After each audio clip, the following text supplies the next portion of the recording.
just an offset to 64 or 128 or whatever your storage value recommends. The reason for that is that, the next slide I think will show a bit better. So you have your NTFS clusters in green, you have your VMFS blocks in red, and you have your chunks of the on the array in blue. These guys should all align, like you do below. Depending on the sector size that your array uses, whether it's 4K or 32K or 128K, you may need anything from 4 to 32 times the amount of I/O to do the same transaction from a virtual disk if the NTFS is not aligned and if the VMFS is not aligned. vCenter and VI Client will always align the VMFS partition correctly at 128 partition offset, but with Windows XP, which a lot of people use for VDI, you actually need to go and run fdisk on the parent image and set the offset to 64. The news, I guess, is that the View Composer doesn't do that at all. So all of your link clones are offset to 63.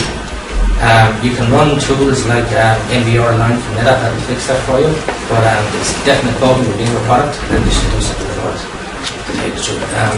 So meaning that you can spend an hour going through every virtual machine on your, or a day, going through every virtual machine in your ESX environment, align everything, take link clones of that and run 1,000 virtual desktops with every one of those in that environment.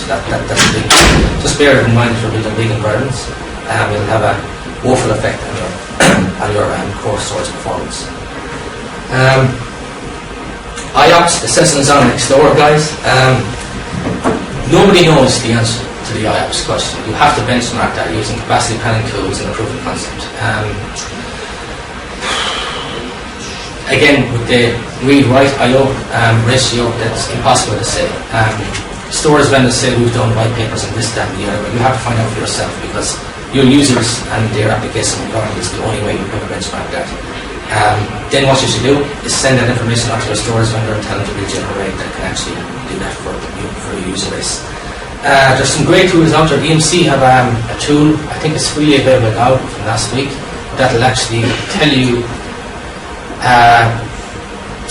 across most arrays, I think, NetApp, EMC, Apache, how many LUNs you need, how many virtual disks per LUN, how many physical spindles you need in the array group, and it will tell you what each virtual disk can do in terms of read I/O, write I/O, sequential I/O, random I/O, all those things. So I definitely recommend people to run that first before they implement big view environments, so any view environment.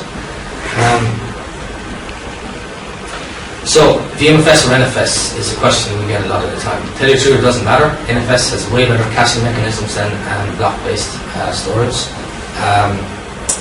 Block-based storage that uses fiber channel has better error recovery than even TCP or any of the Ethernet-based.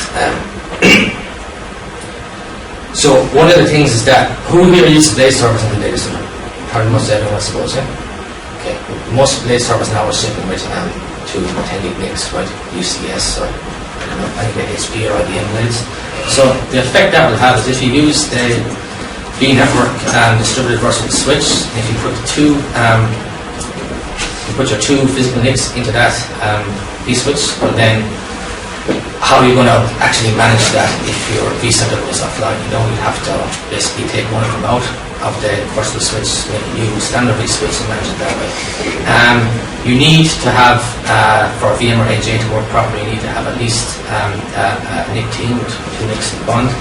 So just be careful on how you do that. Again, having 2 10 gig NICs is 40 gigabytes of absolute throughput and full duplex mode. So you have massive throughput, but just be aware of how you architect the environment.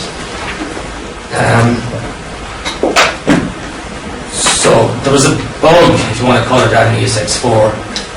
It actually wasn't a bug at all. What it was is VMware went to a 64-bit architecture and they used large memory base by default for the VM kernel.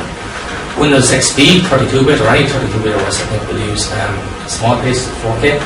So what would happen is you'd start to see that your memory utilization between your 3.5 environment and the 4.0 environment with the same number of virtual machines, nothing else running, would be maybe 50% higher on the 4.0 environment than the 3.5 environment. It was a display issue more than anything. So transparent paging is a memory sharing algorithm that VMware has, a proprietary thing that they have. It doesn't work when you use large memory pages until there's contention from memory from memory from a large number of virtual machines. But the thing is that the 2 meg pages will always get broken down anyway. It just takes longer for it to happen. So if you're doing booting up 100 VMs for your users in the morning, you probably see what's called a boot storm. The ESX host will become maybe might hit 90% memory usage, but that will throttle back over time. You can turn it off if you want, but the only recommendation I give you to turn off transparent page sharing is if you have a dedicated ESX host or host for your XP base or 32-bit OS based virtual machines. Otherwise, leave it alone. It's not going to make much difference. So I think, guys, what we'll do is we'll actually look at View now, because I'm certainly sick of looking at slides, and I'd say that you are as well.